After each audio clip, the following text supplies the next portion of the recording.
आमच्या पंकजाताईच्या विरोधामध्ये ती बजरंगा उभा आहे।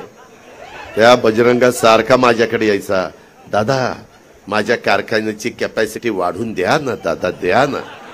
मी देत नव्हतो, या शहाण्याने द्यायला लावली। एक मिनिट, तू द्यायला लावली। मी त्याला सांगितलं होतं की काही गोष्टी व्यसन हातात ठेवायचे असते। मला माहिती आहे, मी पण राजकारणात 35 वर्ष घासलीत, काय असा तसा वर्ण नाही पडलो। त्याच्यामुळं मला माहिती होतं ही कुठंतरी मारणार।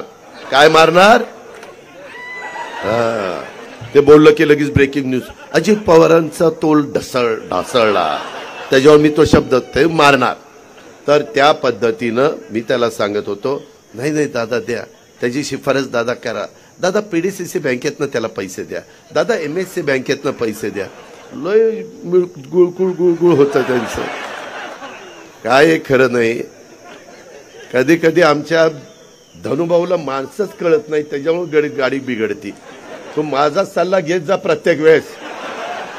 या पद्धतीनं अरे बजरंगा तूच सांगायचा, छाती फाडली की असं होईल, छाती फाडली की तसं होईल, ही दिसल ती दिसल। छाती फाडल्यावर मरून जाशील, कोण दिसणार आहे? काय उगे गप्पा हाणायच्या? हनुमानांची छाती ती फाडलेली वेगळी, तू कुठं बजरंगा, तू काय लगेच हनुमानाला स्वतःला समजायला लागला? बार्शीमध्ये त्याचा कारखाना चाललाय, इथं त्याचा कारखाना चाललाय, बरं चाललं होतं। त्याला का अवदसा आठवली कोणाला माहिती, आणि ते एकदम उभंच राहिले। बरं मागं उभं राहून ट्राय झाली पाडायची, आता कशाला उभं राहायचं? त्याच्या संदर्भातलं धंदा पाणी नीट केला पाहिजे, प्रपंच नीट केला पाहिजे। परंतु मित्रांनो, काही काहींना जरा दोन पैसे आल्यानंतर मस्ती येतेच, आणि तशा पद्धतीनं त्याला मस्ती आली आणि इतके दिवस माझ्याबरोबर राहिला आणि आता मला सोडलं।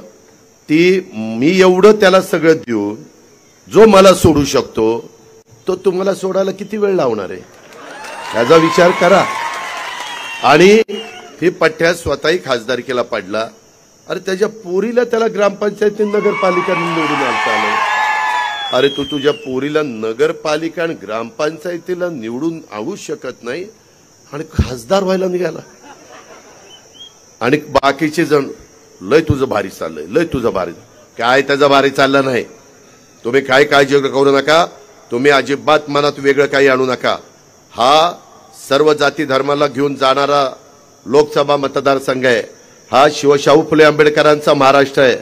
युगपुरुष छत्रपती शिवाजी महाराजांनी 18 पगड जाती 12 बलुतेदारांना बरोबर घेऊन, मावळे बरोबर घेऊन हिंदवी स्वराज्याची स्थापना केली। होता जीवा म्हणून वाचला शिवा, हे आपण विसरता कामा नये।